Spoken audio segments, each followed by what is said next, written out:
It was such a waste of money, and I thought after that, never again. Like, whenever your gut tells you you don't feel right, it's not the right thing. And when there's that much money involved, it was a blow.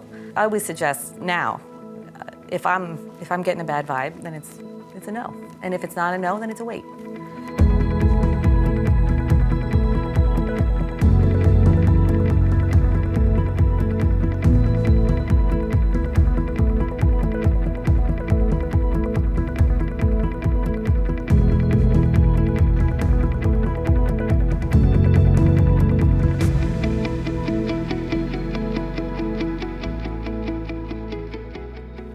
Welcome to the Empower to Grow show, where we fuel your business journey with valuable insights and expert advice.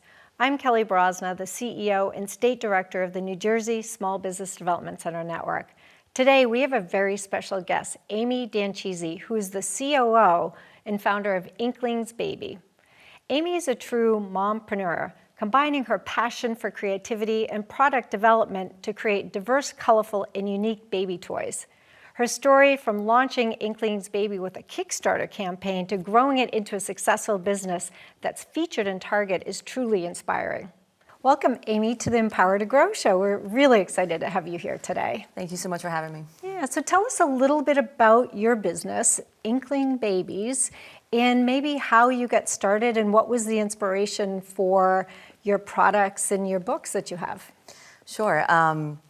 Inklings, we make crazy, colorful toys and books based on imaginary friends. I started the company with my best friend in 2018, mainly because my daughter Evie was born.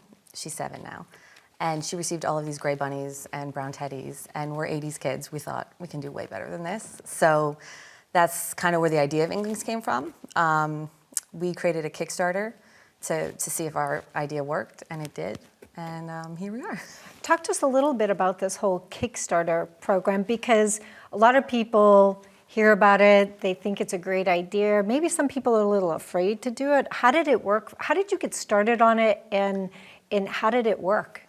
I think a lot of our success with it was that we didn't know what we were doing. And we were really kind of green and open to learning and asking people questions. So for our Kickstarter, it really helped us launch our business. It made us get our ducks in a row, bank account, EIN, all that kind of stuff that you need. And then it helped us get excited and promote our business. So we had Inklings, our homemade, homegrown photography shoot. My best friend Lex is my business partner, and she's a photographer. So she did all of our initial photography and our Kickstarter video. And we were in such a kind of naive, excited place that we had a lot of fun with it. And I think that's kind of why it worked. But Kickstarter's great. It helps you really test your idea. And also, if it is successful, we raised $21,000, which paid for our production. So, but that's just a piece of it. Oh, yeah. Yeah, there's a lot of work that goes into it, yeah. Right. But also, with the SBDC, we work with a lot of people on helping them finance their businesses. Mm-hmm. And Kickstarter is a great sort of, kickstart. It's an initial start to it. Have you... so that worked for you, but now that you have that and you get your production in, tell us a little bit about how it's going now for financing your business and keeping it going. Because, correct me if I understand this right, you just got a big contract with Target right before COVID, right? So yes, so we did our Kickstarter. We funded the production of our first character, Ollie the Oddball Oddbird. He's the orange bird. What is it? Ollie the Oddball Oddbird. He's Okay. an orange bird. And from there I went, that was 2018, so went consignment to the Learning Express in Morristown. Hey, would you sell our book and toy sets? What's your feedback on this? And really, just kind of, it was just me going to different toy stores and trying to get some traction. We were able to make enough money to show at Toy Fair at the Javits Center in February 2020, right before COVID hit. And that's where we met the Target baby buyer, who was a huge Star Wars fan and just really excited about how kind of weird and different our characters were. And he took a chance on us for that holiday end cap. So that's really what truly launched our brand. Right before the holidays? Yes. Okay. Yeah, so Toy Fair was February. We got our contract from Target. We had to get a warehouse. We had to get Target insurance for baby toys, which is astronomical. And we had to get our production done and shipped in time for October. That's great.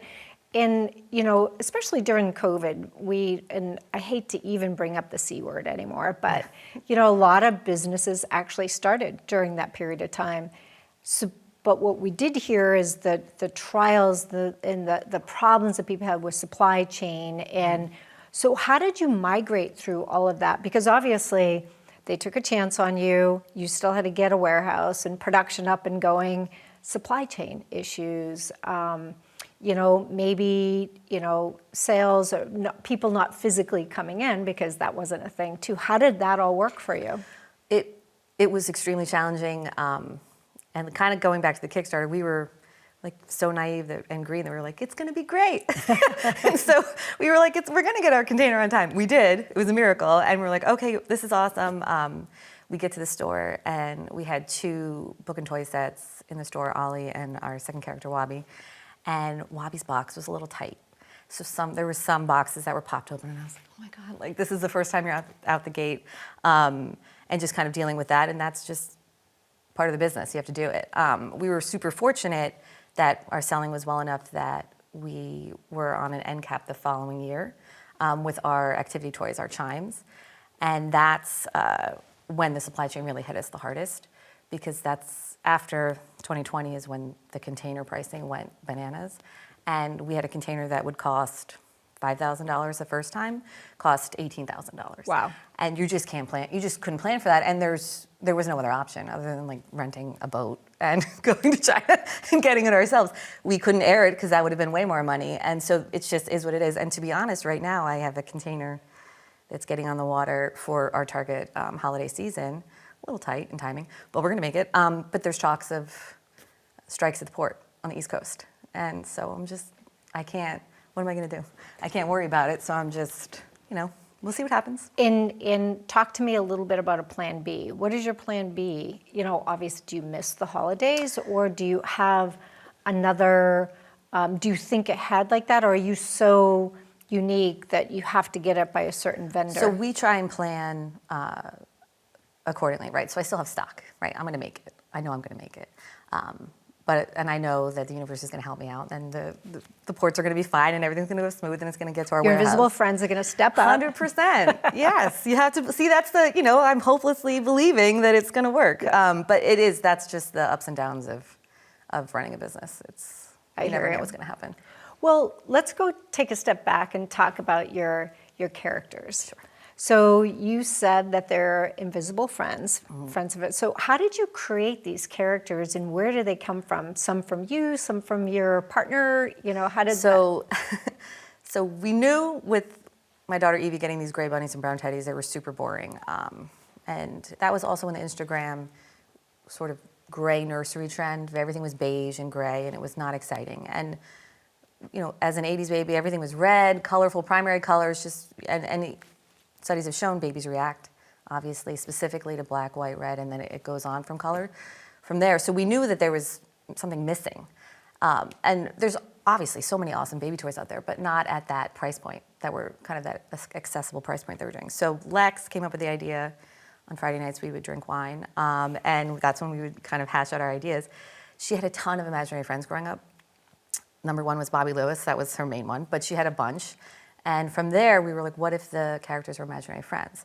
And at least 40% of kids remember having an imaginary friend. So it's something that's relatable to them. And also as parents, when you see your kids growing up, you're like, okay, she had an imaginary friend. So that's where they came from. So Inklings are imaginary friends that babies create, and they live in this world called Inktopia. So our goal in the future is to have sort of an entire universe for licensing, for TV shows, right? That's like the goal is the movie to be the next Paw Patrol kind of thing. It's a little ways down the road. We're not quite there yet. But that's the background of it. Well, I can see perhaps video games. Oh, or yeah. Like or baby games, right? Well, I know my kids are all in the games now. They love that. Sure. I was not a Nintendo kid, and it shows now. When my kids are trying to play video games, I can't help them at all. But yeah, that's the goal is definitely games, apps, all that kind of stuff. So you have your product in stores. Do you have a website? Are you selling online? Talk to us about all the different avenues and what has been the most successful for you? Target obviously has been huge because it really launched our brand. When people went into Target and they saw us, they were like, what's Inklings? So right now we have Jaffe the giraffe, which is our baby rattle. It's in over 500 Target stores across the country, and that's really helped us with brand recognition and also just opening up our business and the other characters that we have. So Target's huge. We do a bunch of wholesale. We really focus on smaller specialty because baby isn't exactly just toy stores, right? It's more niche than that. And I'm from Wayne originally, so I remember the Toys R Us, the Babies R Us. Yep. That was like, when I was pregnant, Babies R Us was huge for me. So I'm trying to get back into Babies R Us, who are now in Kohl's stores are opening. So that's my goal for 2025. But so specialty, and then TikTok has been good for us, TikTok shop. Interesting. Yes, because TikTok, people think like, it's all the young kids. I spend way too much time on it myself, but it really runs the gamut. Well, those young kids are potentially having kids themselves now. 100%, but also grandparents are, from our e-com perspective, are 70% of our business when it comes to our website, and they're on TikTok too now. So I'm trying to reach all the different avenues. I want to talk to the audience, or let the audience know, because people would kill to get into a Walmart or a Target or whatever. What did you do to get yourself in? I know you said they took a chance on you and they took a chance, but talk to us a little bit about the steps that you took to get in there, because I think that it's great for people to realize that there's nothing that's really out of reach for people, and it's hard work. We always tell people, it's like, even when we get people certified as a women-owned, minority-owned, small disadvantage certification, that's only when the work starts, right? So that's one piece to it. What was the steps that you took and obviously maybe talk about some of the missteps that you did that our audience can learn from, of things that didn't work for you, well, although it could work for other people, but maybe the missteps that you took, lessons learned. Sure. I will say, knowing that we needed to show at Toy Fair in the Launchpad section, which is for new brands, which is where all of the other companies come, like Target and Walmart. So you invested into going to a toy store. We invested into Toy Fair at the Toy Javits. Fair, okay. Because we knew specifically we would be in the Launchpad section, which is where all of the new companies are. Got it. So any other, wholesaler, like you're saying Target, Walmart, they're like, this is new, right? They've seen all the other ones on the other levels, so like, this is the hunt. And you also get special pricing and all that. So we knew that was our first step. And again, from there, it was just really lucky, the universe having the new buyer who really got us and championed us, come by our booth and see what we were doing and taking a chance on us and really pushing us. So that was I would say, a stroke of luck. The hardest part then after that is scaling, right? So now we're launching in Target. Okay, so we got a line of credit, which is the first time we're getting money. We're like, oh my gosh, this is intense. Outside of the Kickstarter. Outside of the Kickstarter, yes, because the Kickstarter is like your money. Right.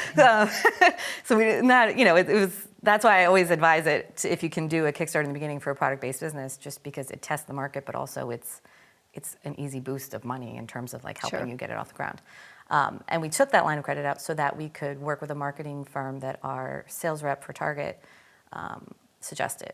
And it was a horrible experience. It was so much money wasted because it all happened so fast. We didn't have a good relationship with them because we were just meeting them through a recommendation, and they didn't get our brand. And they wanted us to be like any other brand in the baby market, right? So you're thinking like pretty photos with bubbles and, very serene and cute. We are crazy, colorful, big-eyed, plush monsters, some people say, imaginary friends. We are not the same as that. That's the entire point of the business. And it was a horrible, horrible experience. Every time we'd have to have a call in my stomach, it was like, would be in knots. And I didn't listen. We didn't listen. We did what we were told because we were green, and people have been in the toy industry forever, and this is what they said we had to do. And we're doing digital ads. I'm like, all this money just went. It was such a waste of money, and I thought after that, never again. Like whenever your gut tells you you don't feel right, it's not the right thing. And when there's that much money involved, it was a blow. So I would always suggest now, if I'm getting a bad vibe, then it's a no. And if it's not a no, then it's a wait. So were they approaching you like, listen, you're green, you don't know, kind of how Coaching. things Yeah. work. 100%. Yeah. And we didn't. Sure. So they were right. We didn't know, but we knew we didn't want to be like everybody else. And that is when you are doing something that doesn't look like everybody else, that feels off, people want to kind of guide you to what the norm is. But then if you do that, you're not standing out and you're just another toy on the shelf. Why would they choose you when they can choose a different brand that they know? But part of it too is your social media, right? So you're on TikTok. I'm assuming that you have a website. All the channels, yeah. Yep. So you've got that all locked down. In your product that you're trying to get out there, did you hire people to now help you with the marketing aspect of it? And are you trying to get new accounts? Or are you happy where you're at? No. I'm constantly trying to get new accounts because the retail landscape changes dramatically, right? Like from day to day. And also babies, our clients age up pretty quickly, right? So we have been doing baby toys and activity toys. And our price points are between $8.99 and $25.99 for sets. And we say we age up to like 3 to 4, depending on if your kid likes stuffies, right? My daughter has a ton of stuffies, so she loves those. But the board books that you're reading with your child, they're baby books. So our goal is to develop toys that are the 3+ age range, so that Inklings can grow with them. So That's part of your scale up. That's part of our strategy, and also. I'd love to get a second mass channel like Target, like Walmart, or like I said, Babies R Us and Kohl's, just to help offset the cost of the warehouse, right? You have that warehouse fee every month. You have the EDI system that you need to collect your POs. That's every month. And so I would love to get into just to offset costs, but also from a brand recognition perspective. And to test new ideas, right? What we would do at Walmart would be different at Target. In geographic areas, so I'm assuming because you have a website, you're international, right? Yes. So where are you finding the most of your sales? Most of our sales are from the U.S. In terms of our website or e-com. We have a distribution partner that handles Amazon and all the other random e-commerce sites like Macy's.com, that kind of thing. Sure. And that ships to Canada as well. So I would say U.S. then Canada, and the goal would be to expand globally. That's the next step. Because our design is a little bit more eclectic, I think it would do well in the European market. But that's a beast to sort of tackle. You'd have to find European imaginary yeah, friends. I'm going to get the Grimm's fairy tale book out and see what we can come up with. Sure. But yes, absolutely. Yeah. No, it sounds like, because I can't imagine that there's not toy, store or toy like expos and stuff internationally as well. They're huge. It's just, this is what I was telling one of my entrepreneur friends. She's like, are you going to this trade show? I said, we lucked out with that trade show, right? 2020, right before COVID, February, probably helped spread COVID all over the globe after that. But everything's changed since then, right? So we've done one other trade show 2 years after that. So 2022, we did ABC, which is a baby show specifically in Vegas. And trade shows just haven't bounced back. And it's such a huge investment for a small business to put out thousands of dollars, plus if you have to go there, plus if you're shipping the product, Sure. right? Like, you have to make sure that you're getting the return on the investment, because the target buyer might not walk by your booth and like you, right? So that's the strategy now is how can we attract different retailers or customers without having to put that expense and that risk, right? It's kind of like ads too. People are always like, do you do Facebook ads? And I don't like Facebook ads because I don't like Facebook. I'm not on it. It's not something that I should be on it because of the grandparents, but I don't want to put the money out there and just hope and pray that it gets the right person, versus if I can put money into marketing that is something that I'm more familiar with and that has a better return on investment. There is Facebook Marketplace. There is. Yes. No, I know. Yeah. Yeah. No, and I only say that because I get overloaded. That's what I mean. Yeah. So sometimes it's a turnoff, but sometimes it's this exposure. Sometimes, that you talk about it. So what are the new things that are coming up for you in your business? Because, you are an entrepreneur and a mom. You started this early, so you had to juggle both, and still juggling, I would assume. And as your business is scaling up and busier, what are sort of the next products? What are the next steps for you in your business that you're going to be taking? So our goal is to get a second SKU in Target right now for the year round. That was our main goal after doing the end caps, was having consistent POs, right? Weekly POs, right? So I got my POs this morning. Okay, I got to work through with my warehouse. So our goal is to get a second SKU there and have it make sense, right? So we have an $8.99 rattle that's doing well. So what's going to complement that? And what can we show the buyer and also prove that it's going to make as much money as whatever slot that we're taking. So that's what is on our agenda right now, is just figuring out what we're presenting actually in October. And then for us, we developed this flip monkey based on one of our characters that's voice activated that would be for the 3+ and up. So that's figuring out when we would launch that, getting the production money ready to go for that. But I'm hoping next year we can do that. And then the other option that we have is, because these retailers have been hit so hard with COVID and really understanding having an opening price point for us, we're working on a silicone teether of our characters, which would be in a different product category at a lower price point, and also great from a production standpoint because it's basically machine made. You don't have to worry about quality issues. It's ready to go. There's no oh, this tail came off or whatever it is. Yeah, so that's what we're working on. I'm going to DC the second week of October for the Chamber of Commerce event. Inklings was selected for CEO's top 100 businesses in different categories, so I'm very excited. Congratulations. Yes, it's the first opportunity that we kind of really won, so I'm excited to do that for 2 days. But yes, when you're running a business, you're trying to think long-term strategy, but it's really like, what's happening this week? Well, it's also a work-life balance, right? Yes. You know, so, and is your partner in the same situation?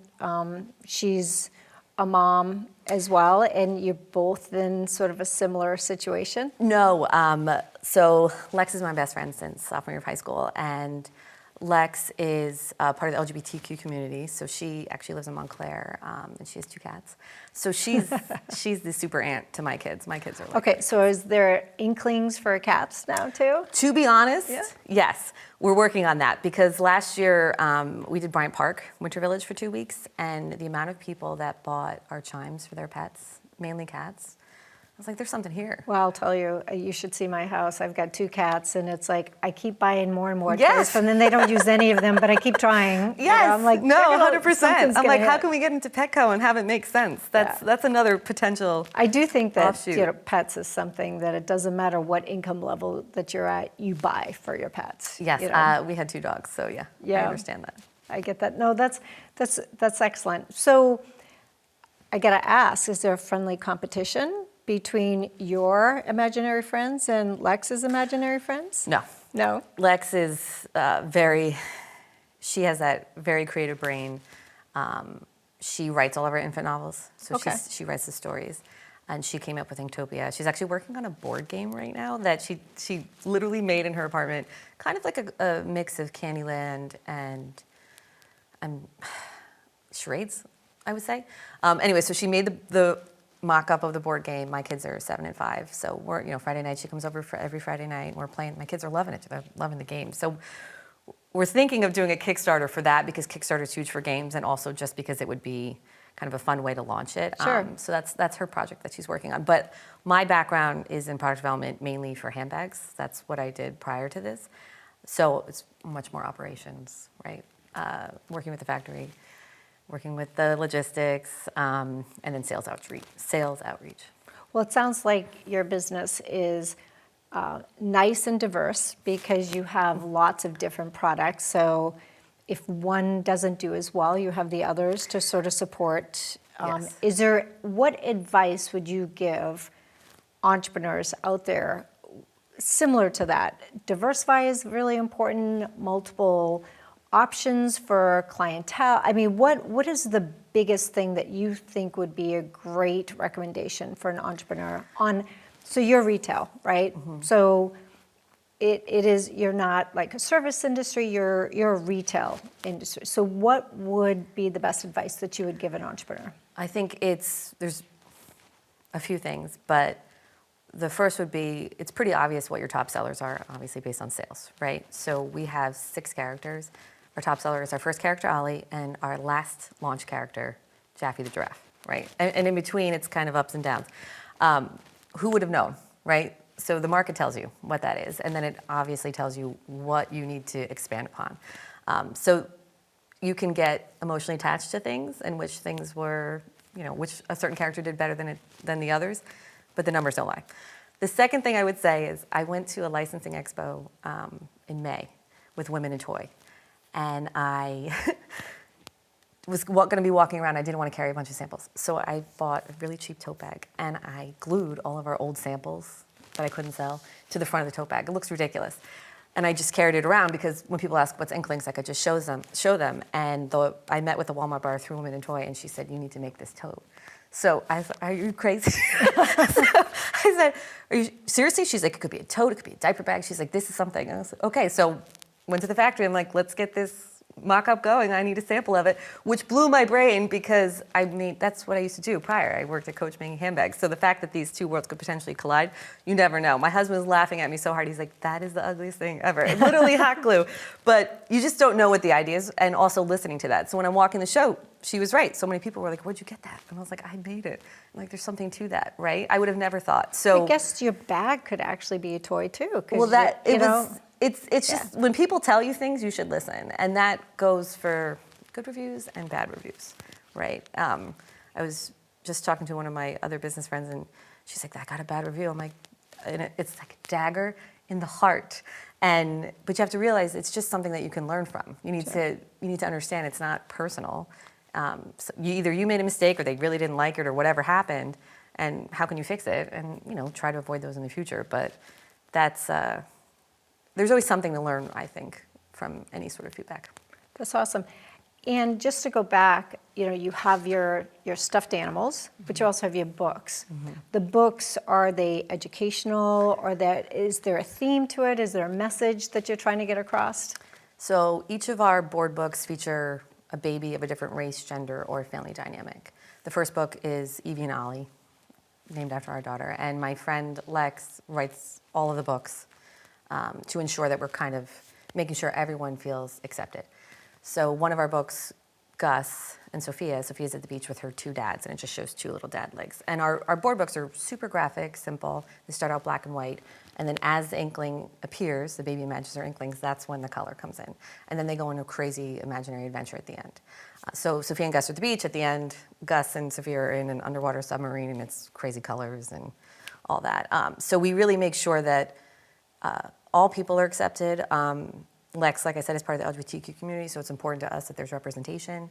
We support the Real Mama Bears, which is a Facebook group of parents, about 40,000 strong, of the LGBTQ community, and they support and educate other parents kind of through the journey. So we have their logo on our packaging. We're part of their monthly giving circle, and anything we can do to show their support and how much it means to us that all kids growing up are seen. It's one of those crazy things. I mean, we're in North Jersey, but my daughter, there's plenty of mixed families and Sure. and all different things out there, and so they should be able to have that in a normal mainstream way. So that's our goal. Excellent. Yeah. So I want to thank you for being on the show today, and just the concept of imaginary friends and all inclusive and meaning behind it. I think that it really sets a stage for other entrepreneurs to be thinking about this and to make sure that we're thinking about all people and kids. I mean, kids are moldable, and we want to make sure that they have wholesome toys, that they don't feel, when I grew up, if you had an imaginary friend, you were crazy. 100%. And so the thought that this can be fun and you can enjoy it and probably get new ideas from people that come up and say, "Oh, I had an imaginary friend and it looked like this or talked like that." And how amazing is that they could find that in something else, right? Yeah. For themselves. Not to be afraid. I do remember running and jumping on my bed because there was somebody under my bed. That was a scary thing, yes. right? The monsters under the bed, I'm dealing Yes. with that now at bedtime. Yeah, Yep. for sure. No, I also think that companies, especially in your product-based business, concept-wise. You can't just be more than a toy. You have to do more than that. You have to stand for something, because there's so many options out there, but also what's the point, right? Like if you're not making the world a better place, as cheesy as that sounds, then you're just making toys to make money. But I want my kids to be better humans. And if this is an opportunity or a tool to kind of help them become that, then that's the whole point. Well, crazy is good. So this is great. Thank you, Amy. And thank you, and maybe give you a website of where people can find your products. Sure, it's inklingsbaby.com. Yeah. Excellent. Well, thank you. Thank you so much. Appreciate it. Thank you for tuning in to the Empower to Grow show. And stay tuned for our next episode, where we'll continue to provide valuable insights to help your business grow. Remember, we're here to support you every step of the way. In all of your journeys, we will be here to support you. Have a great day.